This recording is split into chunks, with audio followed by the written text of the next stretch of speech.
We're good to go? All right. If you have the Niagra Creed, pull that out. You may need a Bible dictionary. Have that available. You'll definitely need your Bible. Have that available. And have your thinking caps on because you're going to get all confused by the time this is over. All right? Everybody ready? Got all of those things? Need any time to get them? All right, good to go. There's a Bible dictionary right here if you need it. There's two Bible dictionary over there. We may need the Catholic Catechism, but I doubt we'll get to that today. We may need that as well. We got a lot to do. All right.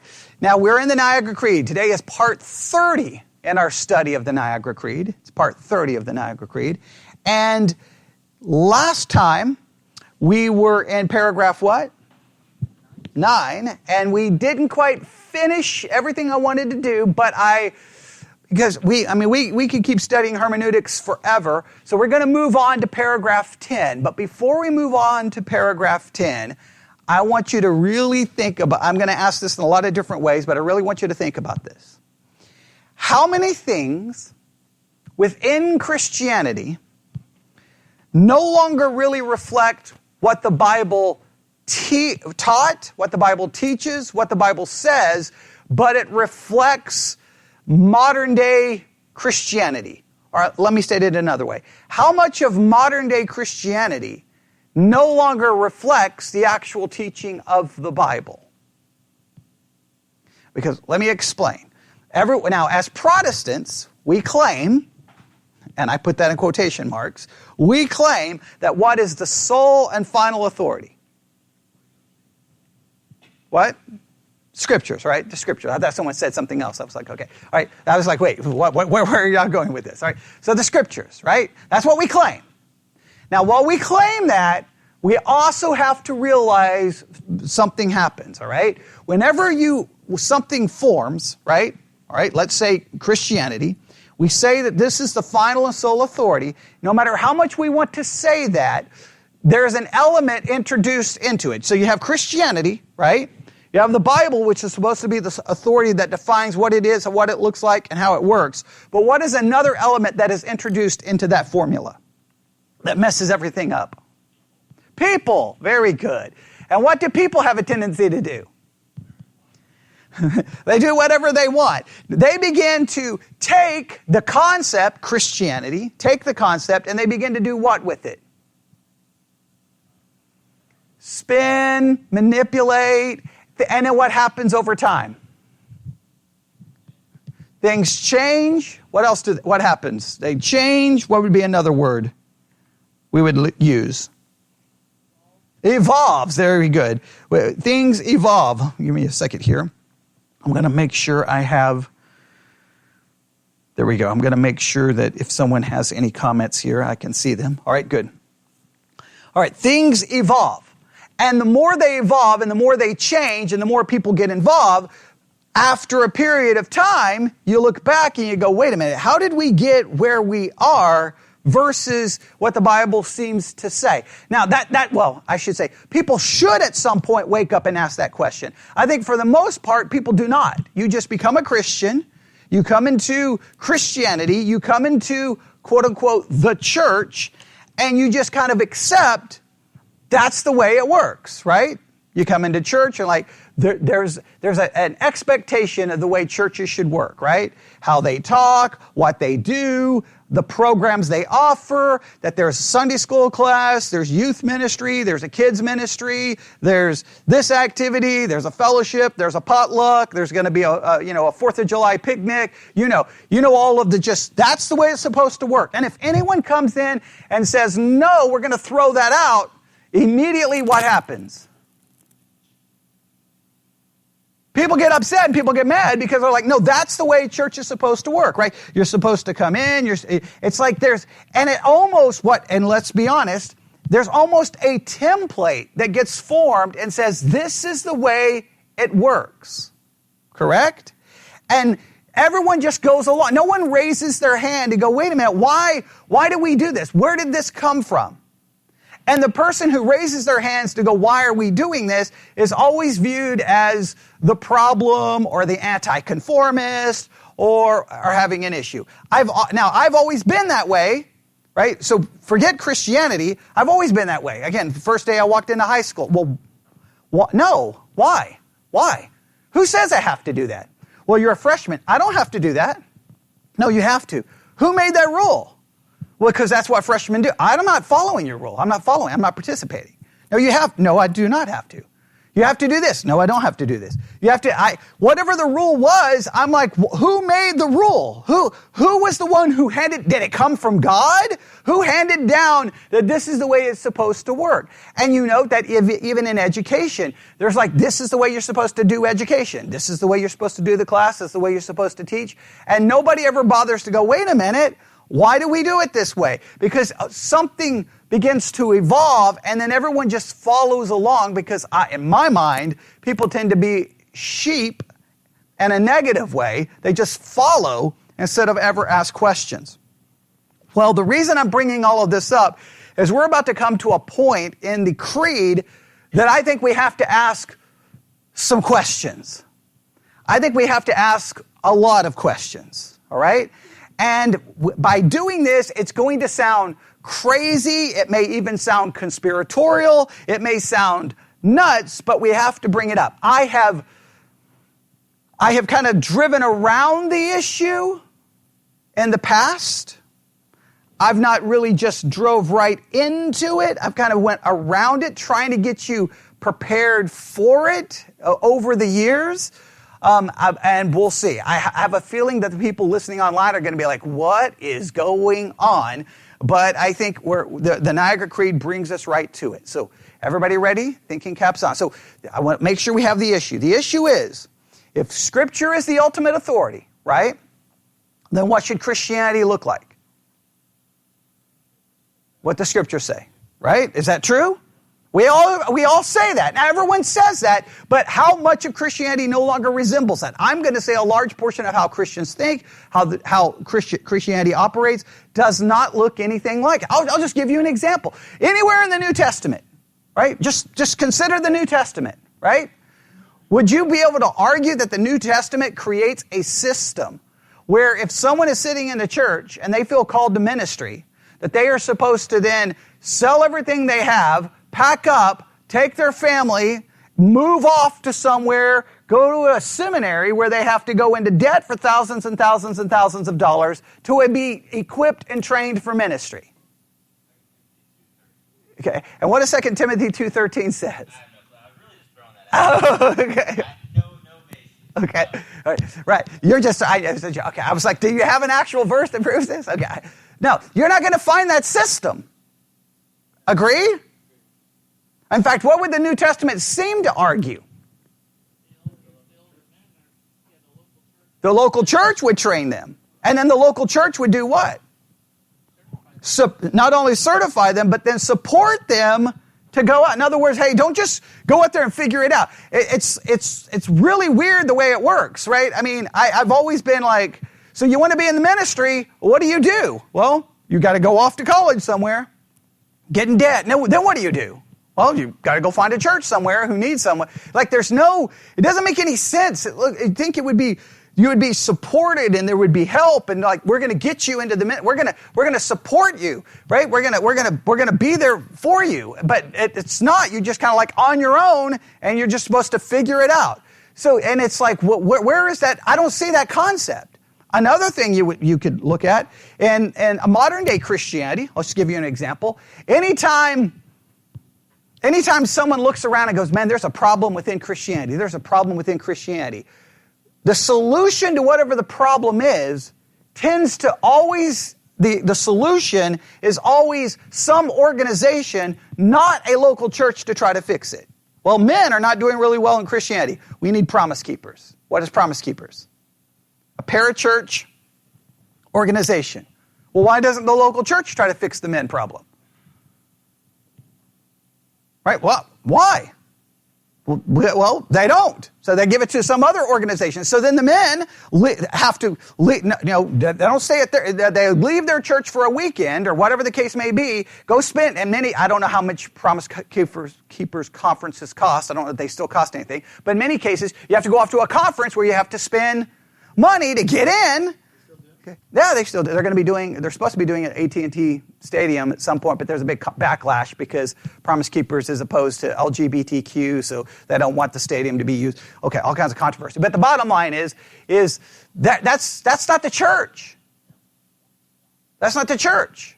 Right? So how does that all happen? And nobody ever raises a question. Nobody ever raises a problem with it. They're like, that's just what you're supposed to do. Do you see how that works?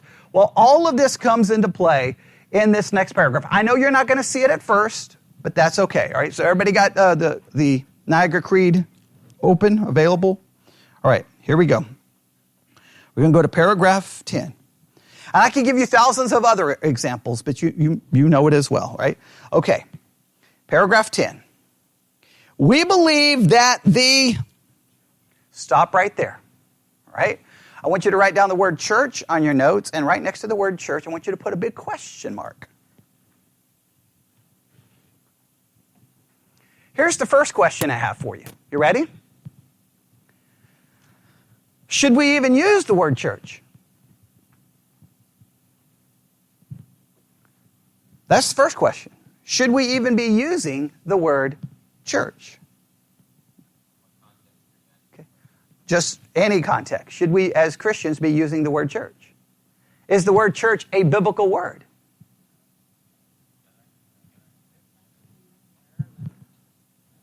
It's in the English translation. And what if I was to tell you that the word church is not a correct translation of the Greek word? In fact, some would argue that the word church is never found in the Bible, doesn't belong in the Bible, and it should never have been used. Here's an interesting note, right? One of the reasons it ends up in the English translations, I don't know if you know this, let me give you a little history here, right? I think I have the notes here, all right? When King James commissioned the King James Version of the Bible, he approved 15 principles of translation which were instituted by Richard Bancroft, the Bishop of London, in 1604. These translation principles are as follows. Now, there were 15 principles. 15. I'm not going to go through all 15. Never mind. I was going to say, I assume everybody knows this history, but I bet you the reality is nobody knows. Okay, all right. I thought everyone knew this.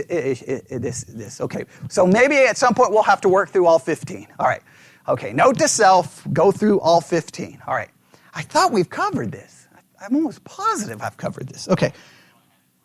All right. Okay. Well, okay. Now that's good because that places the blame on you and not on me. Okay. All right. Good. All right. So I definitely covered. Now I don't know if I've covered this before. I thought I had mentioned it, but maybe I. It's hard when you start studying church history. We could study church history every Sunday morning for Sunday school, Sunday morning, Sunday night, and Wednesday for 13 years, and we still wouldn't even scratch the surface of all the things we could study in church history. I mean, obviously, how much church history have existed? Yeah. 2,000 years, so it would take us how long to study church history? 2,000 years, and I don't think I can pull that off. But this is a very important one, all right? So let's make sure we understand this. So King James did what? He commissioned the King James Version, and what did he do? 15 principles. Does anybody know what number, let's see what number is? Number 3. I was going to say number 2. Number 3. Anybody know what number 3 is? Oh, you've got it. What's number 3?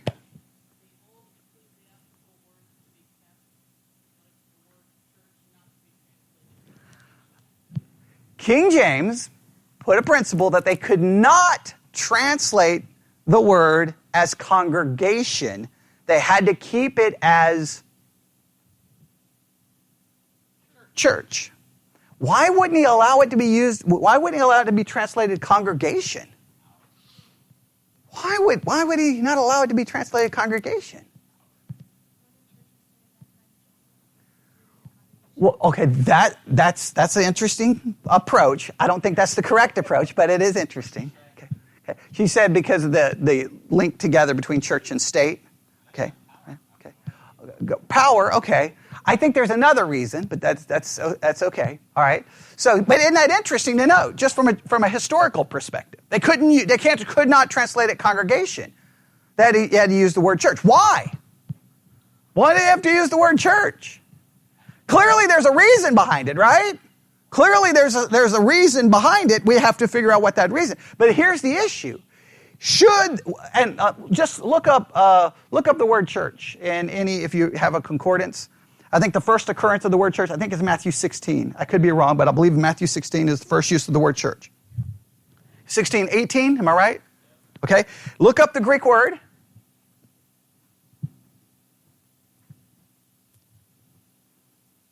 We're going to go through the history of this. It's really bizarre.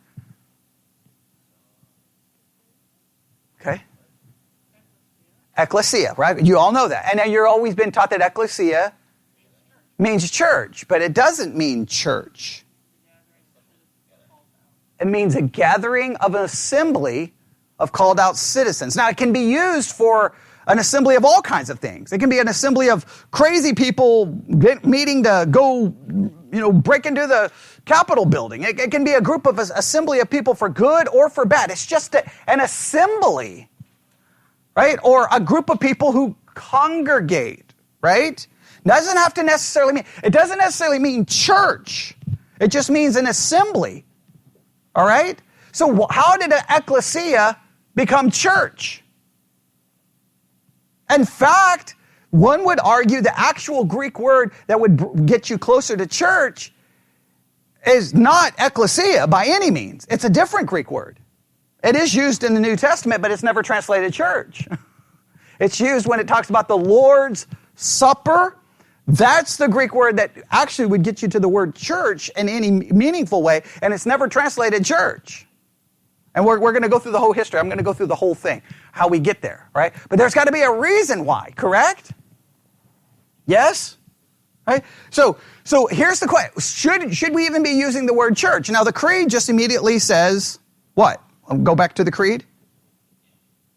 The first verse beginning. Say it again. We believe that the church. So they just, at this point, they're just already using the term. But should we be using the term? Should we be using the term? If you, we'll look up in the Bible dictionary because they're going to argue that ecclesia is the word where we get church, but that's not even completely accurate. We're going to get into all of this, all right? So before you look, you can find the entry for church in the Bible dictionary, but don't start reading yet. We will go there because they're going to try to lead you to the word ecclesia, but there's some issues here, all right? So I want to challenge because as Christians believe all kinds of things about the church, yes? How it should work, what you should do, when the church should do this, when the church should do that, how the church should do this. And one of the things that we do know is there's complete agreement on anything when it comes to the church within Christianity. No, there's all kinds of disagreements about church government, right? Church discipline, qualifications of a pastor. There's all kinds of disagreements. So there's even disagreements there. So what does the Bible actually say in regards to church? We have to even start with, should we even call it church? Let's see what the Niagra Creed, what they wanted us to learn about the church. Everybody ready? Okay. This is going to take us months probably to work through all of this, but that's okay.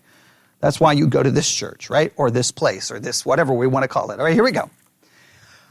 We believe, now I want you thinking, is everybody thinking caps on? All right, we'll see, because, all right, I hope we'll see.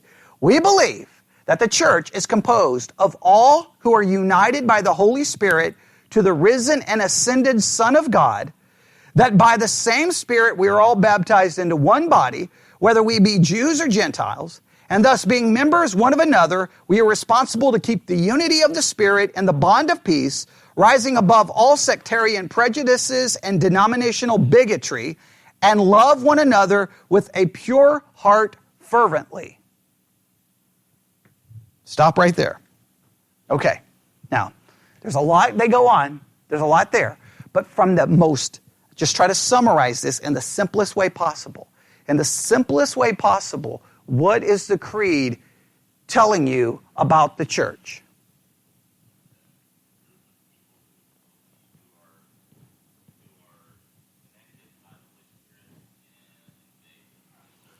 Okay? It's just a group of people. What people? Okay, so let's, okay. Right.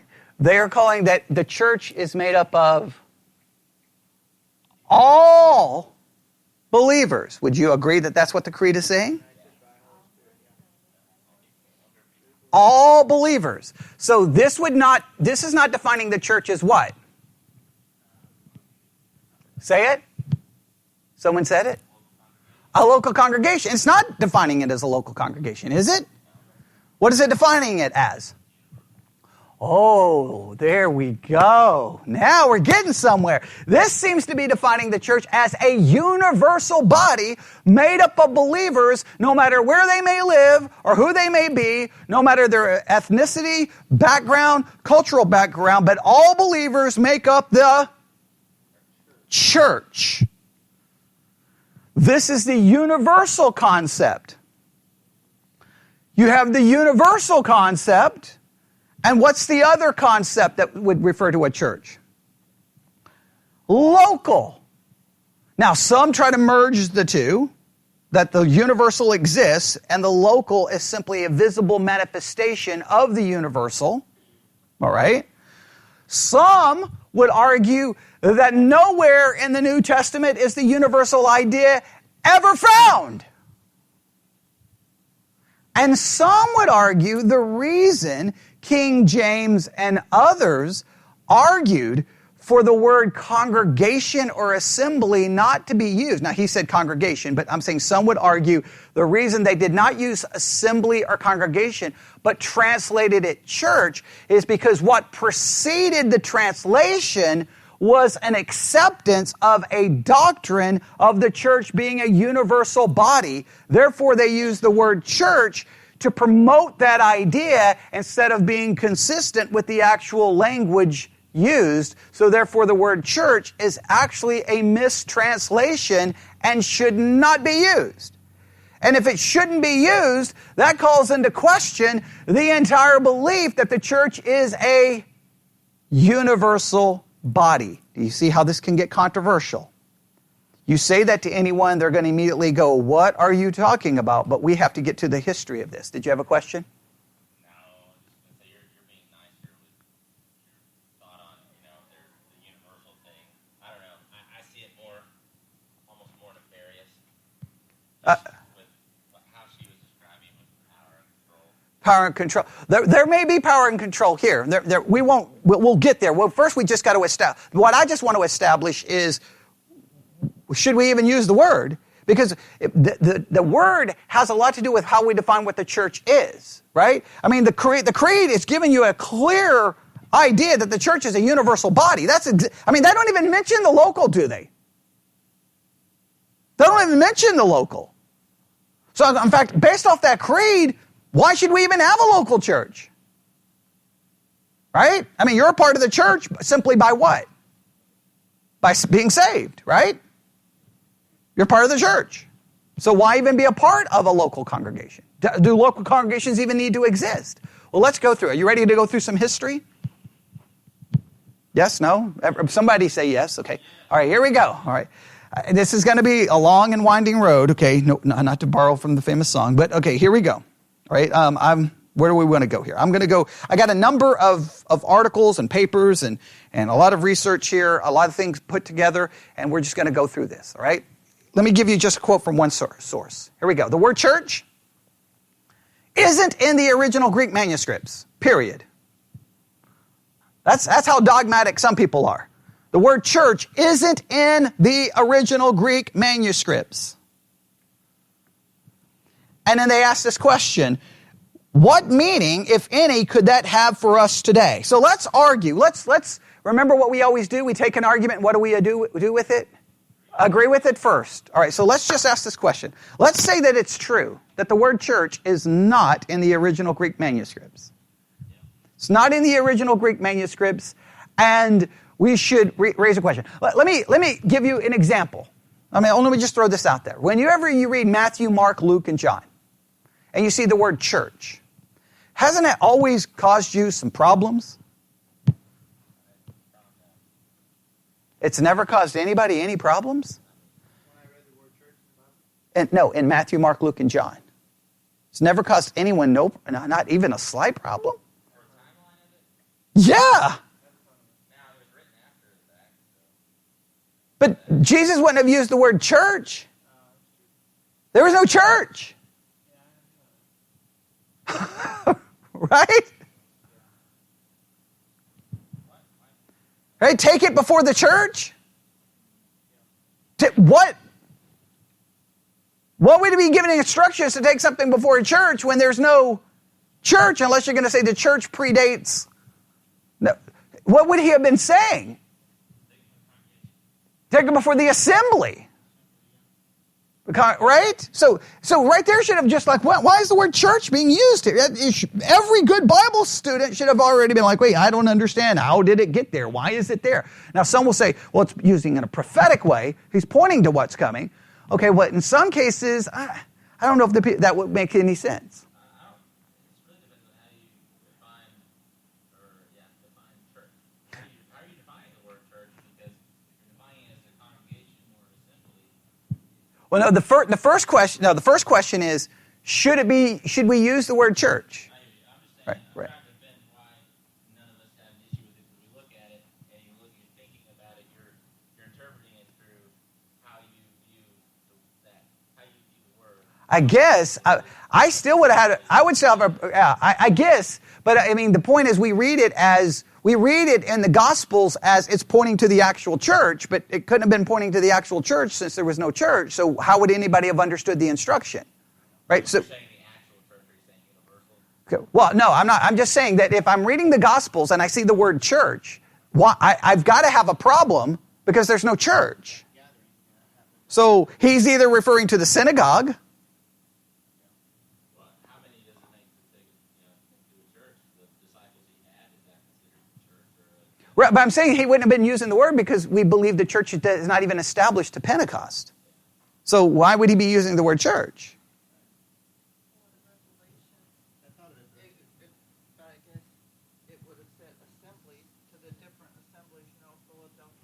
Right, yeah. Now there we're in Revelation. It would make sense to use the word church because the church has been established. But then the question there is that the correct word? So we got two issues. Why is it in the Gospels, and then why is the word even the correct word? But the word church or ecclesia only shows up twice. In the Gospels, right? 2 times in Matthew, I believe. Right. I will build my church. That one's okay. So we can see that as he's putting together. Exactly, right. And then the other one is where he said for church discipline. And you're like, okay, why is that one there? Right, okay. Because he said he's going to build the church. Then you could make an argument. Yeah, you could make the argument. So you could make an argument that both cases it's a prophetic situation. But then the second question is, should the word church be there? All right. So you see we got two issues going on. I'm saying that the first time you read it should at least make you pause and go, wait a minute. Why is the word church being used? And then once you start diving into the use of the word, then you start going, wait a minute, I don't even know if that's the correct word. And then that gets you into the history. All right, do you see how that makes sense? I was expecting there to be more. No, I think it's only used twice. I think the word ecclesia may be used more times. No. Oh, it's not only used twice? And it shows up in Acts. Ecclesia. Yes. Right, okay, all right. But then in some cases, ecclesia is not even translated church in Acts. I think it's translated assembly, if I remember correctly. But we'll get through. Yeah, we'll get through all of those. All right. So does everybody understand the two issues? I'm just saying that when you see the word church in the gospel, it immediately should make you go, wait a minute, how is it there? Then when you start digging into the word, then you start stumbling upon some of these issues. Does that make sense? I'm just trying to say how we could have probably gotten there. So when we looked up every use of the word church, and I was kind of driving around this issue, right? I was trying to get you thinking about it, right? That's why we went through all of that. All right, now we're going to dive right into it. All right, so everybody ready? All right. Now the claim is what? The claim that's being made is that in the original Greek, what does not appear? The word church. All right. Now, so here's the question: if that is true, what would it mean for you and I today? If it's true, what would it mean for you and I today? That's I want you to start thinking about that. If that is true, what would it mean for you and I today? Has everybody got that? Yes? Okay. It may not mean anything, right? It may not mean anything, but if it does, let's put it this way. Because some people say, well, why even pursue this? We're pursuing it because what do we want to understand? Not only the truth, but we want to know if what the Bible says, right? We want to know what it means. And so we have to try to figure this out. All right, everybody got thinking caps on? So far, so good? Yes? All right, here we go. All right. I believe, now someone can correct me if it's wrong because I'm not going to pull it up right now, but you can correct me. I believe the King James translation uses the word church around 112 times. I believe in the King James it's about 112 times. I could be wrong, but I believe it's around 112. 111? All right, so 111, 112, 110, around that time. Put it this way. Let's be safe. 111 verses. Correct. Okay, so we'll say this. In the King James, the word church shows up over 100 times. Now, we know historically why the word church is being used. Why is the word church being used? King James, the translators didn't have a choice. They had to use the word church. They could not use it. They could not translate it what? Congregation. Now, for people who are King James only, they get really mad hearing this because they're like, wait a minute, that means King James was determining. I don't like the history either, but that seems to be the facts that he gave these rules, right? Now, was it correct or was it wrong? We'll have to figure that out. But the bottom line is it's used that many times. If it's used that many times, and if it's wrong, that's significant, correct? If it's wrong, that's significant, all right? So let's go through this, all right? Here we go. I'm going to try to go through this as much as I can, but we'll see. All right. The King James translation uses the word around over 100 times, having translated the word ecclesia to mean church. So they take wherever they found ecclesia, not in every case, but in most cases where they find the word ecclesia, they translate it church. They translated it church. Please hear that. That doesn't mean that that's what the word should be translated. That's how they translated it. Does everybody understand that? Okay. Is that a big issue? Maybe it is. Maybe it isn't. Only time will tell us if it is. Now, where did we get the word church? Here's a possible history of how we got the word church. Everybody ready? Some translates the word church, or the English word church, from the Old English and German word pronounced, or I'll spell it out, Kirche.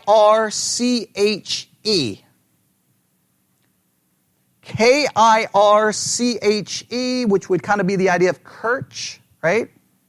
Okay. In Scotland and Northern England, it was kirk. All right? So in English, in Old English and German, it would have been pronounced kirch. In Scotland and Northern England, it was kirk. Everybody get the idea? All right? Everybody still with me? All right. Now, let's see here. Go to, in fact, I'll just look it up for you, right? If you go to 1 Corinthians 11, verse 20. Kirche. Well, that's me. That's me. I turned up the volume because I was getting ready to play something. I'm like, wait, that's me. All right, here we go. Listen to this. Strong's G 2960. Kuriakos.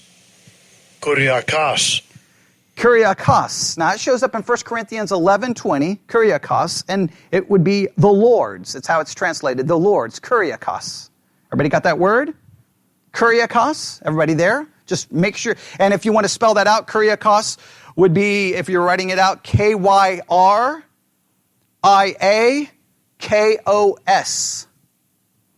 Kuriakos. It's not translated church, obviously. It's translated the Lord's. Now, stay with me. You'll see why I'm going to bring that word up. All right, everybody ready? All right, so let's go through this again. All right. According to the claim, the word church does not appear where? In the original Greek. So far, so good. All right. It's used in the King James how many times? Over 100. Why is it used in the King James? King James made them use the word church, not to use the word congregation. All right. If we're trying to track the history of the word church in the English, where do we have to look? Old English and German, Kirche, K-A-R-C-H-E. In Scotland and Northern England, it's the word kirk. In the earlier Greek, it was pronounced kuriakos. Kuriakos or kuriakon. Kuriakos or kuriakon. Now listen, this is very important. A word that doesn't remotely resemble the Greek word ecclesia, which it somehow replaced. 20. All right. The meaning of kuriakos is understood by its root, kurios, which means Lord. Thus, kuriakos means pertaining to the Lord. It refers to something that pertains to or belongs to a Lord, not necessarily the Lord. So, kuriakos can just be anything that pertains to a Lord. Not the Lord, but a Lord. So far, so good? All right, everybody got that? Yes? All right. The Greek kuriakos eventually comes to be used in an Old English form as kiriki, which evolved to kiriki and eventually to church. So basically, kurios is where we ultimately get the word church. Ultimately is where it kind of evolves in and being used in these other languages, and then ultimately turns into the word church. Please note, where does it not derive from? Not from ecclesia. All right? Does everybody understand that? So, simply put, going through that evolution of the word. So let's go through that again, all right? In English, what do we have? We have kirch, K-I-R-C-H-E. In Scotland and Northern England, we have what? Kirk. Yeah, everybody got that? In the earlier Greek, it would have been kuriakos or kuriakon, which doesn't resemble the Greek word ecclesia, which somehow it replaces, right? The meaning of kuriakos is understood to be what? Pertains to the Lord, doesn't mean the Lord, but a Lord. Everybody got that? So far, so good? The Greek kuriakos eventually comes to be used in an Old English form and it would be pronounced kariki, all right? Which evolved to kariki or kirk, right? And eventually to church as we use it today. So according to that line of thinking, a church then would be what? Something that pertains to or belongs to a Lord. Something that pertains to or belongs to a Lord. So far, so good? The word church would have been an acceptable translation for the Greek word kuriakos. But the translators inserted the word church in the English versions, and even though they were not translating the Greek word kuriakos, the word they were supposed to be translating was ecclesia. And according to this source, now listen to this, even the most liberal translator today would never find church as the acceptable translation for the Greek word ecclesia. Ecclesia is an entirely different word with an entirely different meaning than kuriakos. Kuriakos actually appears in the New Testament in 1 Corinthians 11:20. All right, everybody got that? And I believe it shows up in Revelation 1:10. You can look at, am I correct? It's the Lord's Day. So please note, pertaining to the Lord. That day pertains to the Lord, or the supper pertains to the Lord. So kuriakos can refer to anything that belongs to a Lord or pertains to the Lord, right? That is where you ultimately would have gotten the word church, but they took the word ecclesia and just placed the English word church. Now, why? Why did that happen? Right? So kuriakos is not translated church in the New Testament. It's translated something that belongs to the Lord. So then why did ecclesia become the word? Why did they start translating it that way? That's an important question, yes? All right, now, here we're going to go to a different claim, all right? Or we're going to add to this claim, all right? You ready? Okay. Now listen to this. This comes from a paper that was written in December 2013. And the title of this article is, What Were the Motivations for the Use of the Word Church in the New Testament? Now, everybody hear that? What were the what? Motivations. Now, we can argue, well, like what, and not only the motivations, why would King James make it a rule? What was going on? What was going on? Right? Now, again, what is the creed promoting? What is the creed promoting? I'm going to ask that question again. Universal church. Universal church. What is the motivation for translating the word ecclesia as church? What do you think the motivation is?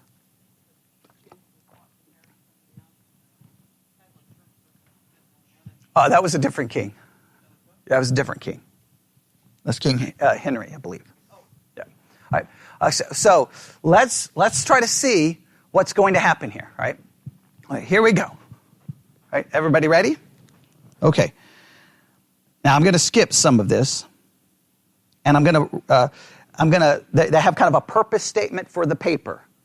Thinking caps on. The purpose of this paper, it is show that the early translators of the English Bible mistranslated the word ecclesia using the English word church instead of assembly or congregation. That's making the claim that we've already seen someone make. So far, so good? The translation helped promote, now clearly this is going to tell you where this paper is coming from. So you got to think this through. To help promote the false doctrine of a universal church and a hierarchy, basically a large structure of authority, right? Over the local congregation. Showing how this translation was adversely affected, has adversely affected the proper understanding of the biblical doctrine of the church, will demonstrate the absolute necessity of translating the text literally and rejecting the influence of any particular church's theology. They're arguing that the reason it was translated church was because of a doctrine that was being imposed upon the text.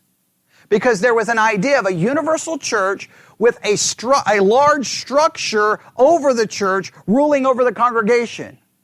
Right? Oh, you got to have this, you got to have this leader, you got to have this, you have this office, you got to have this office, and this entire structure over the church. And they're saying that they should have went with the literal translation and not allowed it to be influenced by a church's theology. Now I want you to stop right there. This has everything to do with what we've been talking about for weeks. What can you not allow to influence how you interpret the Bible? You can't allow a theological system to influence how you interpret the Bible. You interpret the Bible, and that should develop the theological system, right? Whatever theology you have, you can't take that theology and go, well, that's what it means. That's what it means because that's what I was told. That's not how it works. You deal with what the text claims, and then you try to work through it, right? I was having a big conversation with one of my friends in Nebraska this week, who I guess just discovered that I don't believe in 2 Corinthians 5, when it says, if anyone's in Christ is a new creature, old things are passed away, behold, all things are new, that I don't believe that to mean that we become a new creature in a practical sense and all the old is gone. And the reason I don't believe that is because it's not true, okay? It's not true. And the reason it's not true is because we all do what? Every day. And if we sin every day, that would seem to imply that what still exists? The old. So then that means not the old is gone. If the old was completely gone, then we should be free to do what? Never sin again.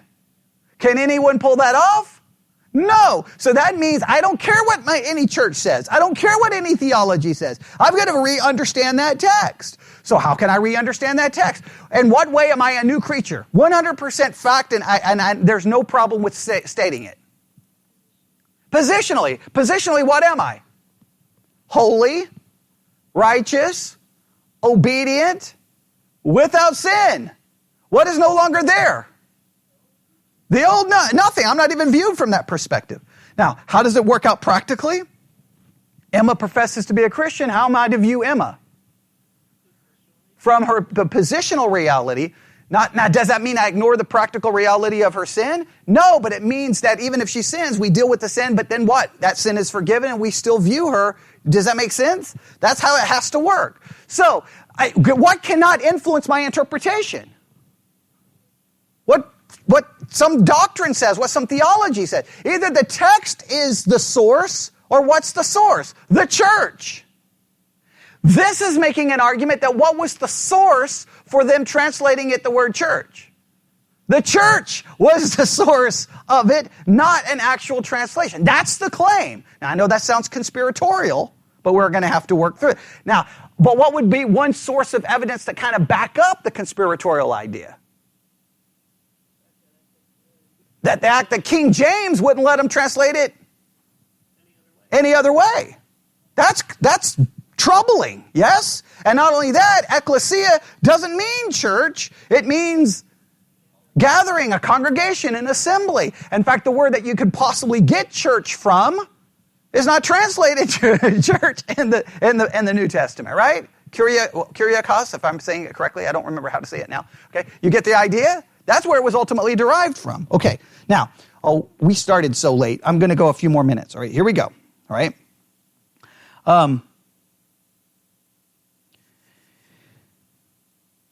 Where do we want to go here?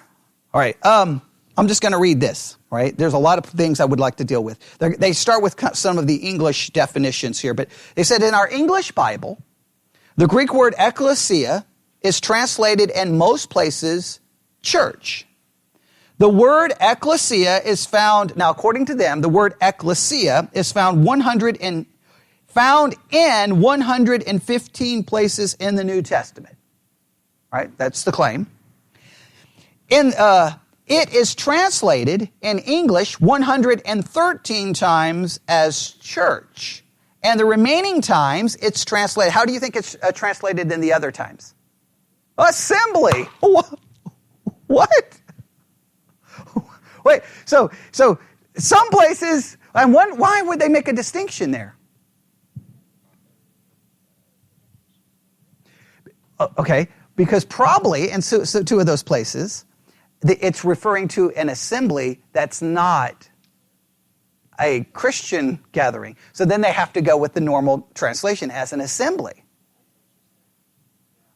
So they're doing to draw a distinction between a believing gathering and a unbelieving gathering. Well, that would be somewhat okay, right? Maybe.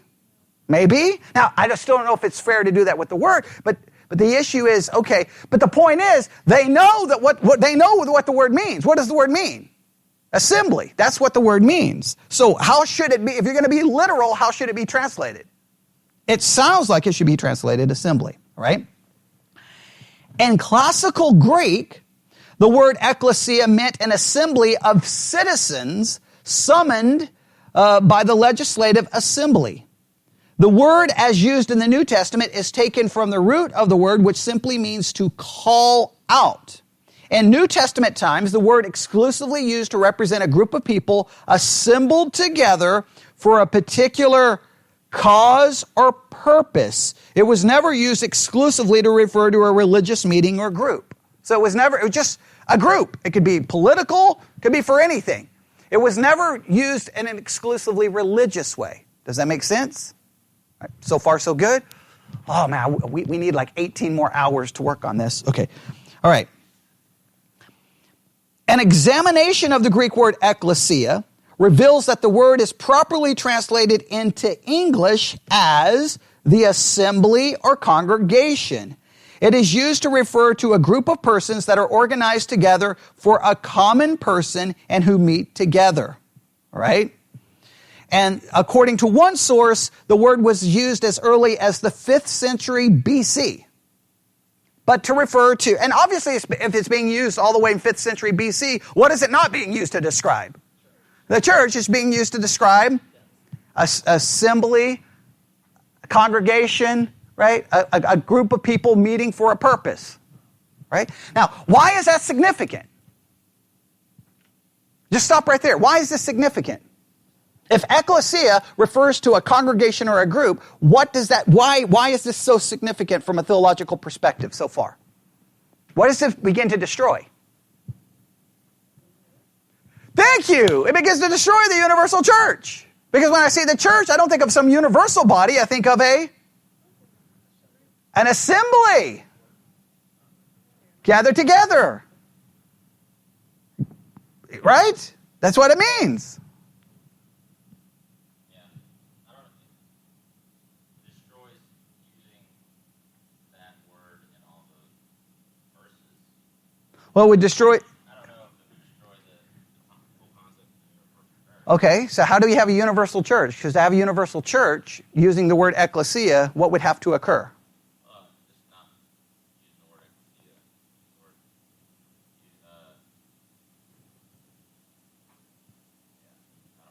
Still have Christ making one body. You still have that idea. Christ is still building one thing. Okay. One body of people. You couldn't call it what, though? I don't know what we call it. Couldn't call it Body. ecclesia. Universal church. Can't call it church, right? Because the ecclesia is what? A local assembly. Now, I agree with you that doesn't... I'm just saying it begins to argue against the universal body. Whether the universal body still exists, we have to prove that some other way. You cannot just see the word church and say that refers to the universal body. Does that make sense? Because the word ecclesia is not referring to a universal body. What is it referring to? A gathering. And how long has the word supposedly been used? 5th century BC. So that means when you get there and you start talking about the church in the New Testament, what are you looking for? A local body, an actual physical body. So, I guess, so he is in no way, you're saying that King James was in no way trying to go against the Catholic Church as such, saying because, Catholic being universal. I think where we're going to go is that King... whatever issue he may or may not have had with Catholicism, I think the issue was they were still within that time period people who held to the universal church concept. What the argument's going to be is the reason the word ecclesia was translated church is because they believed in a universal church and they wanted that belief to be maintained. And by using a local assembly destroys the concept. So the people, many of the reformers who held to the universal idea wanted to maintain the word church because they believed the word church could maintain the idea of a universal church. Their argument is they should have never occurred. It should have always been translated local congregation, and then that you have to then struggle to prove the universal concept. Right? In other words, what led to the translation was already an acceptance of the doctrine of the universal church. The universal church doctrine was there, so they made the translation do what? Seem to support it, instead of just going with what the language did, which would appear, as Lydia said, to go against it. Does that make sense? My argument is, what we first care about is just making sure we're using the correct term, right? Once we use the correct term, then what is it easier to do? Isn't it easier to build a doctrine when you have the correct understanding of the word than a misunderstanding of the word? If over and over and over, in other words, every time you see the word church, it was like bring the local congregation. I'm going to build my local assembly. I'm going to build my local congregation. Bring it before the local assembly. Bring it before the local congregation. The local assembly, the local congregation in Galatia, the local assembly in Philadelphia, the local assembly in Laodicea, wherever. If you constantly say that, then you build the idea that the church is what? A local gathering. Does that make sense? And if it's a local gathering, well then can you have this large hierarchy of authority over that local congregation? That begins to call that into question. right? Do you need a synod? Do you need a presbyter? That calls into question because it deals with the idea that's a local body. This begins to destroy that idea. The argument is they wanted to protect that idea. And that's why they made the word church. That's the argument. Does that make sense? Yes? Okay. All right. Okay, let me see. Just one other thing I would like to get to here. In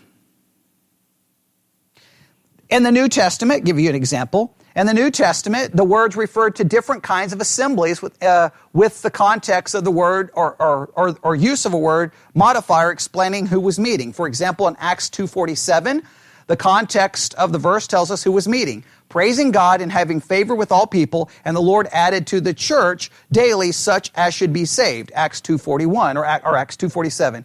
That church there is identifying, the modifier identifies who was gathering. People who are praising God, right? So they use the word church, but it's still a group of people who are meeting. It should be that Lord was adding to the local assembly, the congregation. Acts 2:41 specifically identifies these people who are meeting and those who are being saved on the day of Pentecost. Another example of a modifier being used to identify who was assembling is in Acts chapter 8, verse 1. And Saul was consenting unto the death, and at that time there were a great persecution against the church, which was at Jerusalem. Right? So the church there is a local congregation assembly where? In Jerusalem. If you say local congregation, local assembly, that is, and the modifier there is even trying to help. The modifier is even trying to help which local assembly is being used. All right. Okay. And there's a lot here. We'll see if there's any other thing I would like to look at. We're going to have to stop.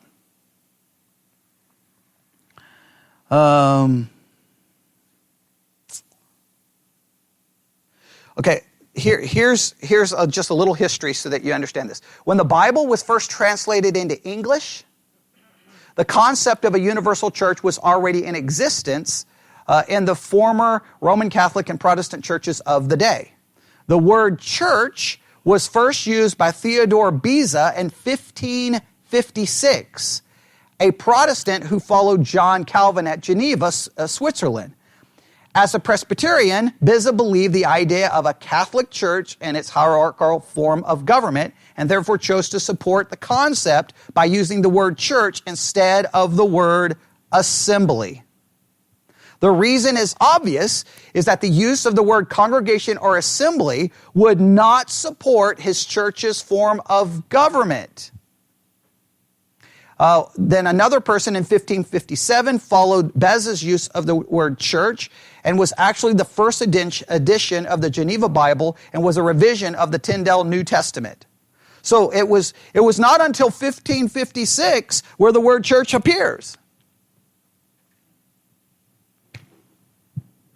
And that was done in English. And what are they saying predated it? The belief in a universal church. Believe in a universal church, translate the word church, not local congregation, local assembly, and then what do you feel like you can support? The belief in the universal church. Now, I don't like the fact that all of that went down. I don't like it, right? Because it makes you feel what?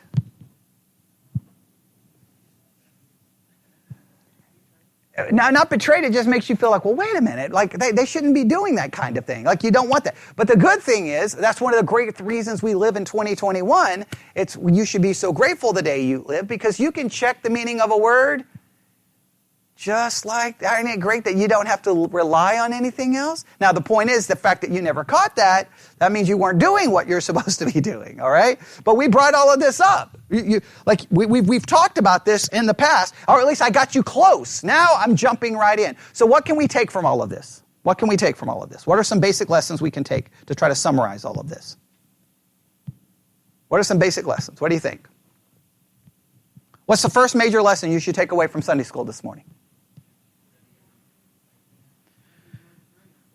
Okay, well, let's just put this principle down. Never allow theology of any church, of any document, to influence how you interpret or translate a word. What should determine how you interpret or translate a word? Translation should be what the word means, right? Okay? And interpretation should be, what does the text mean by what it says in its grammatical and historical context, right? Remember, we just spent weeks looking at the grammatical historical method. I didn't even finish the grammatical historical method, but I've added more to it than I've taught you in the past, right? You've got to do that, right? You can't allow that. And it's easy to do that. You read a passage and you just immediately go, well, obviously that's what it means because that's what you were taught. But what you were taught doesn't necessarily mean what it means. You've got to look at the text. And what do I always say? Yesterday's understanding is of what value today? 0.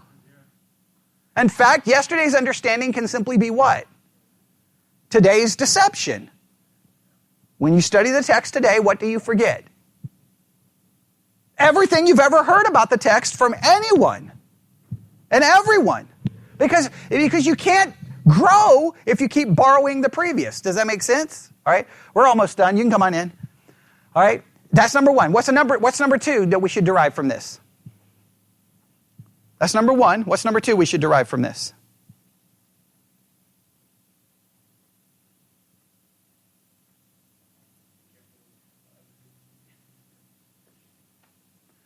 Well, that act like Scripture is the final authority.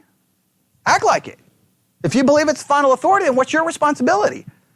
Again, this is where I get very frustrated with Protestants.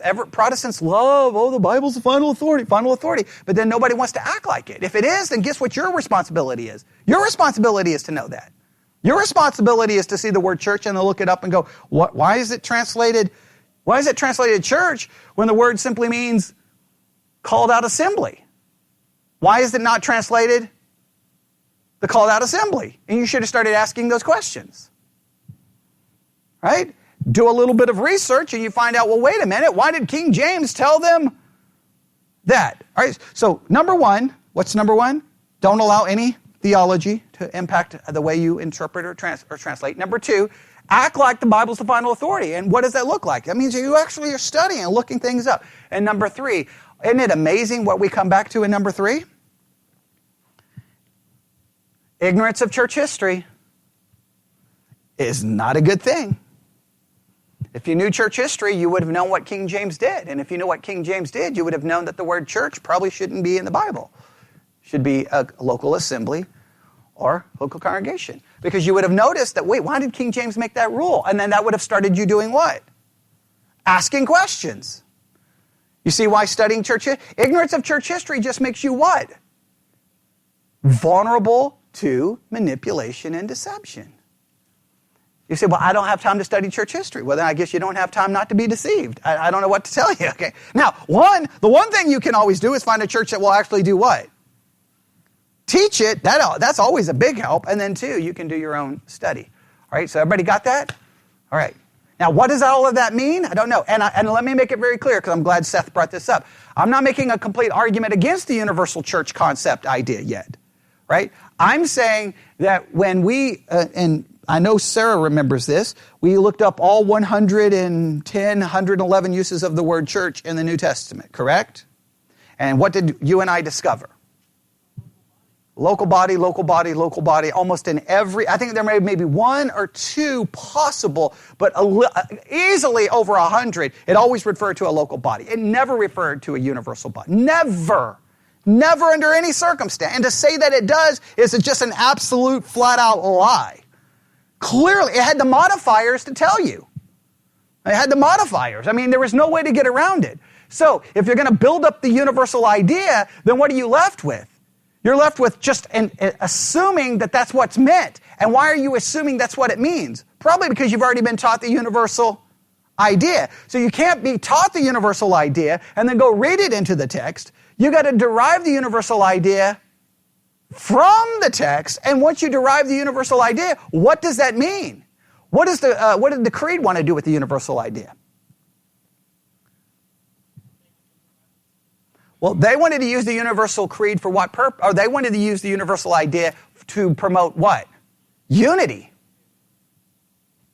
Which leads to compromise. rarely can you be unified unless you compromise.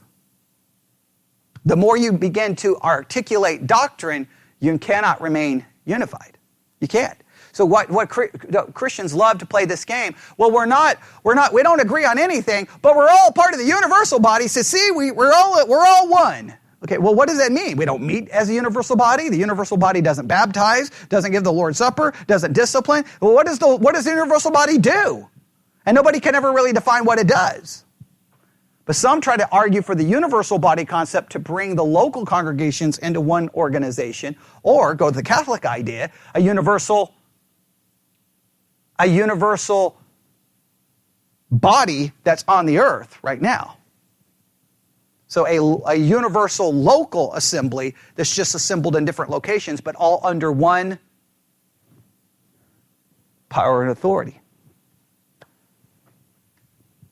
So, because that's your option. If we're all one, then why shouldn't that one be all under one organization on the earth, right? Protestants, I don't know how Protestants can maintain the universal idea since we don't follow it in a practical sense. If we're all one universally, then earthly we should be one, and there should be how many organizations over us? Just one hierarchical church authority, right? Called the magisterium and maybe a pope. And oh wait, that's the Catholic Church. I thought we don't like that. But we still want the universal idea. Why do we want the universal idea? It raises lots of questions. All right, let's stop. All right, Lord God, we come before you this morning. A very difficult concept that's going to raise a million questions, which means we'll be studying this for the next 17 years. But Lord, I pray that we will stay patient and we will work through this honestly and try to find the answers to what we should actually understand in regards to what is translated and what is called the church. We ask that we use the correct term and we understand the correct term correctly, and you will help us with that. And we ask this in Jesus' name. And God's people said,